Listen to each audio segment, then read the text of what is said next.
Hi guys, in this video we're going to be decorating a snowman face cake. We're going to keep it nice and simple. This is actually a slightly sped up version of the real-time one that I made over on my Facebook page earlier in the week. So that one's still available to watch if you want to go view it on my Facebook page. So I started by sketching out a little drawing, a very rough drawing.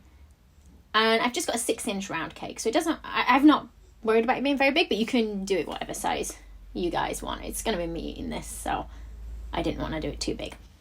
So I'm trimming off sort of the top kind of corner, so it's a bit more rounded, but also if you've got a dome-shaped cake tin, you can always bake your cake in a dome-shaped cake tin rather than cutting the edge like I'm doing here.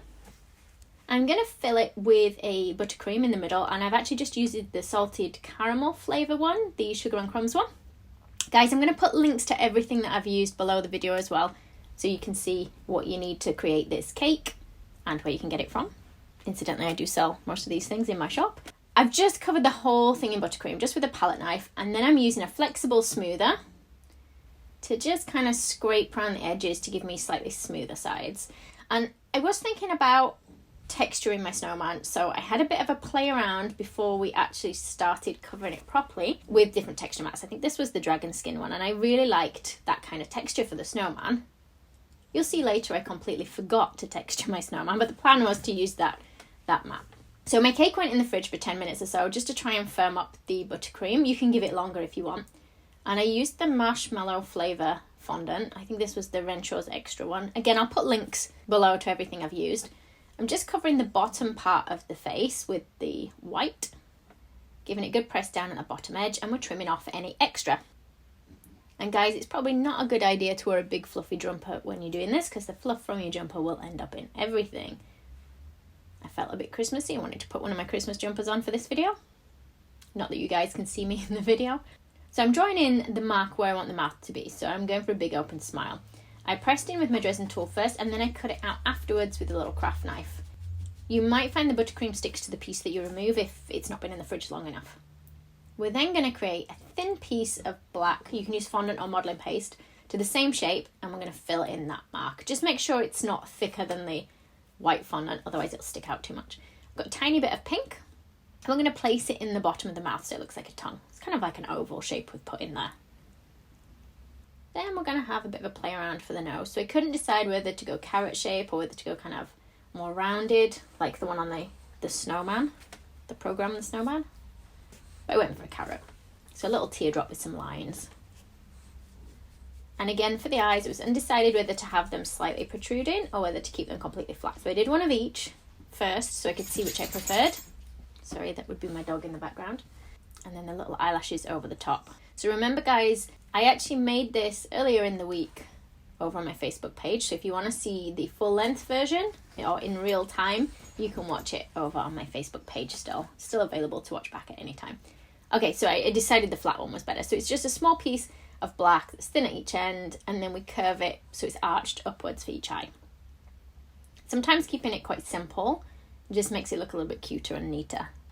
And then we've got pink edible dust that we're just rubbing on the cheeks. Then I've got some green fondant. I'm using all my fondant pre-coloured because it's easier, but you can just buy white fondant and use food colourings in it.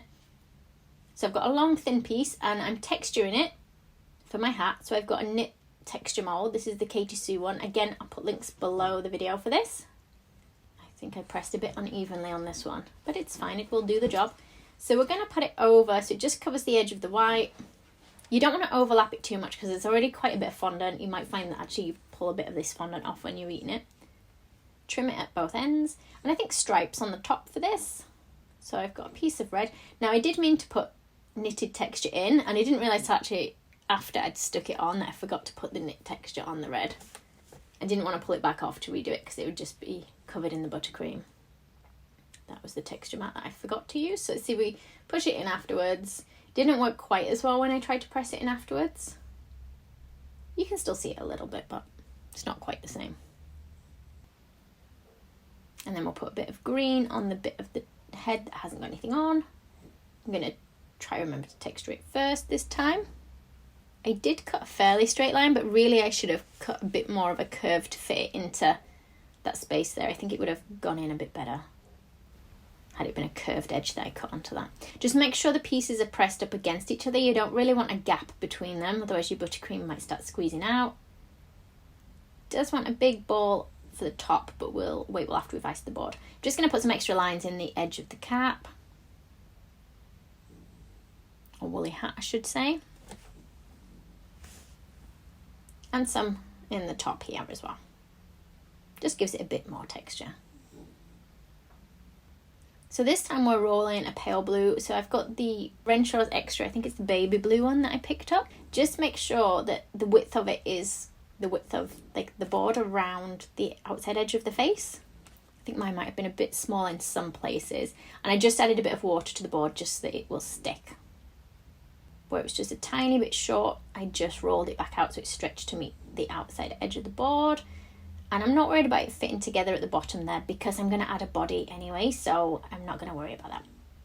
We're just going to trim off any extra from around the board. Let's work on the ball for the hat. So it's quite a bit of fondant that I've got here for this ball, and then we're just adding some lines into it so it's a bit more textured. If it feels fairly tacky, you can push it on without worrying about any kind of edible glue, but if not, you can use edible glue or water to hold it in place. So I'm going to use these little plunger cutters, my little snowflake ones, to decorate the board. So you want to roll out your fondant, or you can use modelling paste, roll it nice and thin. And I'm going to have some so they go just slightly over the edge of the board, and then anything that does go over the edge, I'm trimming off. And you get these in different sizes. Again, I'll put links to the ones that I used below. And some sugar pearls. They look quite nice as well. And apologies guys, my head always gets in the way when I'm doing this. So I'm just adding a bit of water everywhere that I'm putting these sugar pearls. And then these are like edible little sequins, little snowflakes. I'm just sticking them with a tiny bit of water, but don't put too much water on, otherwise you're going to find that actually they dissolve and kind of curl up a bit. So just a tiny, tiny bit of water to hold these in place. And the little stars that appeared on screen there, guys, are actually, when we do the Facebook Live, people can send us stars. So at that point in the video, I just thanked everybody that had sent us the stars, in case you wondered what it was. Okay, so we've added a bit of a body. We've trimmed off anything that goes beyond the board, added a little bit of black fondant for the button, and then we're making little hands. So I made what looked like a rough kind of spoon shape. And then we cut out a couple of triangles so that we have more of a twig shape for the snowman's arm. Trim it down a bit, and I'm going to put it so it's coming out from the body like that, and then we'll do another one for the other side. And for the scarf, I'm going to go with a stripy scarf. So we've got a piece of red, piece of green. I've rolled the green really thinly so that we can cut little stripes of it, little strips, and we're just laying them over the red. I haven't stuck them down with anything, but what I'm going to do is just roll over them to sort of press them into the red a bit more. Then I need to texture that with my mat. It's just corn flour that I'm actually putting on my mat just so that it doesn't stick to my fondant. You can use icing sugar as well. I prefer corn flour on mine. Trim both sides just to neaten it up. I'm going to place it around the snowman's neck, or neck area. He hasn't actually got a neck. And then it should be long enough that we can use these bits to tuck under there. Trim that down a bit. Can make that a bit smaller. There's a bit of water that I've put on the back of that. There we go. And then just the odd little snowflake elsewhere. And then I'm just going to add a bit of text to the board. So for the lettering, I'm going to use my sweet stamps. This is the vanilla one, which is smaller writing. I like this one. And it's a piece of fondant that I'm using to pull it out of the case with. So I'm going to line the lettering up. So it's plastic lettering, so this just makes an imprint, and then we paint into the imprint afterwards. Sorry, my scruffy grey bits of hair in shot again. Give it a good press down. Just make sure you don't push your fingers into the board. So because we've iced the board with fondant, it's still pretty soft, so the letters will go in fairly easily. You wouldn't be able to do this on a board where you've let the fondant set for like a day or two. It'd probably be a little bit hard. And we're going to write "Let It Snow." And then I'm going to paint it with white. So I'm using an edible powder, and we're just mixing it with some dipping solution to create like a paint. And then we're going to use a thin brush, and we're just going to paint that into the lettering. It is actually quite tricky. It's not as easy as it looks, the lettering. Once you've done it a couple of times, you will get the hang of it though. The dipping solution evaporates fairly quickly, so it shouldn't take too long for the lettering to dry. And there it is, all finished. I hope you've enjoyed this video. If you want to see some other Christmas face cakes that are fairly simple ones to decorate, you can also check out the other ones that I've got on my YouTube channel. So I've got a deer, a polar bear, a penguin. In fact, I'll put those links up for you guys now so you can see them.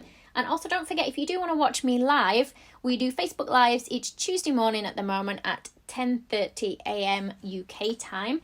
But thanks again for watching, guys. Bye! If you liked the video, be sure to hit the thumbs up button and leave me a comment below. You can see more of my tutorials by clicking on the images on screen now. If you haven't already, make sure you click the subscribe button to stay up to date with my future tutorials. There are also links in the description box below where you can find me on Facebook, Instagram, and more.